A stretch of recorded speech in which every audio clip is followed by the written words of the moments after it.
పరకాల శ్రీనివాసరావు, యాలాది సురేంద్ర వీరిని అరెస్ట్ చేయాలని చెప్పి ఇక్కడ విలేకరుల సమావేశం జరిగింది. ఈ సమావేశానికి అధ్యక్ష ఎరుకుల హక్కుల పోరాట సమితి యువ నాయకులు మొగిలి ప్రతాప్ కుమార్ గారు, అదేవిధంగా ఈ కార్యక్రమానికి ముఖ్య అతిథులుగా గ్రామ సర్పంచ్ గారు జయమ్మ గారు, అదేవిధంగా మమ్మల్ని దాదాపు 25 సంవత్సరాల నుంచి కుల సంఘంలో అదే రాజకీయంగా ప్రోత్సహిస్తున్నటువంటి పెద్దలు గౌరవనీయులైనటువంటి పాలపర్తి యానాదరావు గారికి, అదేవిధంగా మన దాయాదైనటువంటి మన తోటి కులస్తుడైనటువంటి గిరిజన నాయకుడైనటువంటి మరి నాగయ్య గారికి, అదేవిధంగా రాంబాబు గారికి, పాలపర్తి వెంకటేశ్వర గారికి, ఈ కార్యక్రమం చేసి మీ అందరూ కూడా ఎరుకుల హక్కుల పోరాటం తరఫున సామాజిక విప్లవాలు తెలుపుతా ఉన్నాం. అయితే ఈ దేశానికి స్వతంత్రం వచ్చి దాదాపు 75 సంవత్సరాలు దాటినప్పటికీ ఎక్కడ వేసిన గొంగళ్ళు అక్కడే ఉన్నాయి. ఎంతమంది నేతలు మారినా గిరిజన తలరాత్రులు మాత్రం మారలేదు.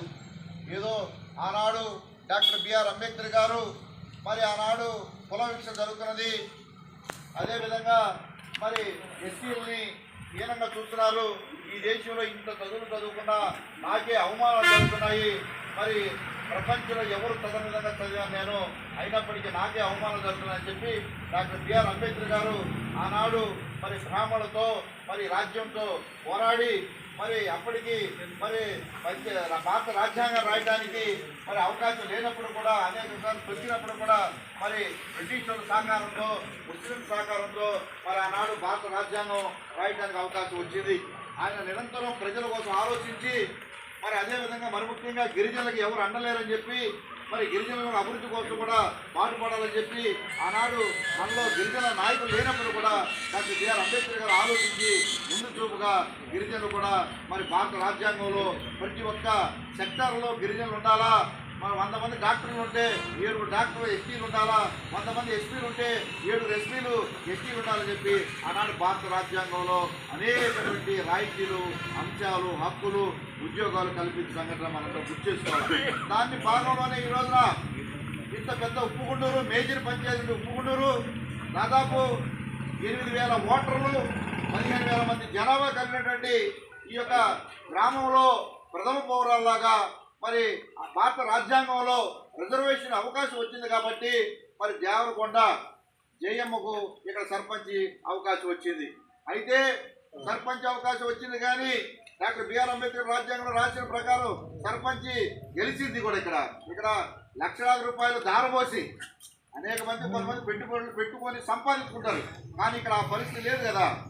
ఈ హోదా కోసం హుందా కోసం ఈ ఉప్పుగుండుని రూపురేఖలు మార్చాలని, దశ మార్చాలని, నేను ఒక సర్పంచ్గా ఉండాలి, ఎన్నికల వాళ్ళు సర్పంచ్ చేస్తే ఎట్లా ఉంటుంది చూపిస్తానని చెప్పి ఆమె రాజకీయాల్లోకి రావడం, కొంతమంది పెద్దల సహకారంతో కూడా ముందుకు రావడం గెలవడం జరిగింది. అయితే భారతదేశానికి ప్రధానమంత్రి ఎంతో ఉప్పుగుండూరు సర్పంచ్ ఆ స్థాయి ఉంటుందండి. ఈ సందర్భంగా మనం చేస్తా ఉన్నాం. ఎందువల్లంటే భారత ప్రధానమంత్రికి ఆయన ప్రధానమంత్రి అయితే ఆయన సెక్రటరీ రాష్ట్రపతి, ఇక్కడ సర్పంచ్ గారు జయం అయితే దీనికి సెక్రటరీ మన దోపిడీదారుడు హరిబాబు. వీళ్ళిద్దరూ సెక్రటరీ సర్పంచ్ ఇద్దరు మమేకమయ్యి ఈ గ్రామాన్ని అభివృద్ధి పరచాల. కానీ సర్పంచిని ఆమె ఒక ఎస్టీ కులమని, ఆమె చిన్న కులమని, ఆమె ఎరుకుల కులం అని చెప్పి వివక్ష చూపిస్తే అది నేరం అని కూడా ఈ సందర్భంగా తెలియపరుస్తున్నారు. ఈ రోజున డాక్టర్ బిఆర్ అంబేద్కర్ గారి పుణ్యాన మరి వారి వారసులైనటువంటి మనవాళ్ళు కొంతమంది 1985లో ఫైట్ చేసి ఇటువంటి వివక్ష జరుగుతూ ఉందని చెప్పి చుండూరు కారంచేడు సంఘటన తర్వాత ఎస్సీ ఎస్టీ అట్రాసిటీ చట్టాలు తీసుకొచ్చారు. ఈ చట్టం ఉద్దేశం ఏంటంటే బలవంతంగా ఎరుకులలో కానీ, మాలలు కానీ, మాదివాళ్ళు కానీ, యానాలు కానీ, లంబాళ్ళు కానీ వాళ్ళ చేత తాపించినా, వాళ్ళ చేత డ్యాన్స్ చేయించినా, వాళ్ళ ముందు చెత్త వేసినా, వాళ్ళని చూసి కాకరికి ఊసినా, కులంపై పెట్టి తిప్పినా, దాడి చేసినా ఎస్సీ ఎస్టీ అట్రాసిటీ కేసు నమోదు చేసి వాళ్ళు జైల్లో పెట్టాలని చెప్పి ఒక చట్టం వచ్చింది. ఆ చట్టమే ఈరోజు మనం అడుగుతా ఉన్నాం. ఆ చట్టంలో ఉన్నటువంటి సెక్షన్సే ఈరోజు హరిబాబు గారి మీద చర్యలు తీసుకోమని మనం అడుగుతా ఉన్నాం. అయితే ఒక గ్రామ సర్పంచ్ అంటే ఆమె దగ్గరకు వచ్చి సెక్రటరీ గారు చేతులు కట్టుకొని, అమ్మ మనం ఏం పని చేయాలో ఏంది, ఈ ఊళ్ళో ఏం సమస్యలు ఉన్నాయి, మన గ్రామం తిరుగుదాంపా, ఈ లైట్లు ఎట్లా ఉన్నాయి, రోడ్లు ఎట్లా ఉన్నాయి, చెరువు కూడికి ఎట్లా ఉన్నది, మరి లైబ్రరీస్ ఎట్లా ఉంది, స్కూల్కి వెళ్ళి విజిట్ చేద్దాం రండి, హాస్టల్కి వెళ్ళి విజిట్ చేద్దాం రండి అని చెప్పాలి బాధ్యత సెక్రటరీ ఉంది. సెక్రటరీ అవన్నీ వదిలేసి ఇటువంటి అగ్రవర్ణాలతో చేతులు కలిపి, సురేంద్రతో చేతులు కలిపి, కనగాల శ్రీనివాసులు చేతులు కలిపి ఇది అమ్మ ముగ్గురు సొమ్ము ఉన్నట్టుగా పంచాయతీ సొమ్ము తీసుకొని నీ ఇష్టం వాడుతూ ఉంటే ఎవరు ఒప్పుకోరు. అది ఎవరు కూడా ఒప్పుకునే క్వశ్చనే లేదది. ఇది పంచాయతీ డబ్బు, ప్రజల డబ్బు. సర్పంచ్ గారికి సెక్రటరీకి ఇద్దరికి పవర్ ఉంటుంది, చెక్ పవర్ ఉంటుంది.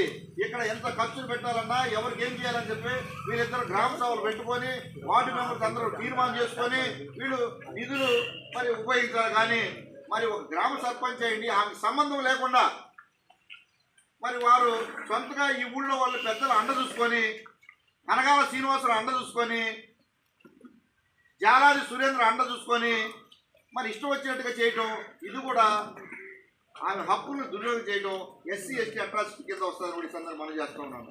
శ్రీనివాసరావు ఈ యొక్క హరిబాబు చరిత్ర మరి ఆయన కుటుంబకులు అనేక మంది వచ్చి అయ్యా ఈ నా కొడుకు దుర్మార్గుడే, దుష్టుడయ్యా, అన్నదమ్ములు ఆస్తులు కేడాయని చెప్పి అనేక మంది చెప్పడం జరిగింది.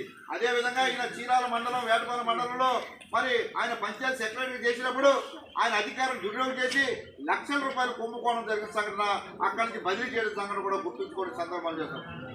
రాజకీయ నాయకులు, శాసనసభ్యులు, పార్లమెంట్ సభ్యులు, అధికార పార్టీలో అండగా ఉంటారనుకుంటున్నా నేను. కానీ నీకు ఆ పరిస్థితి లేదు.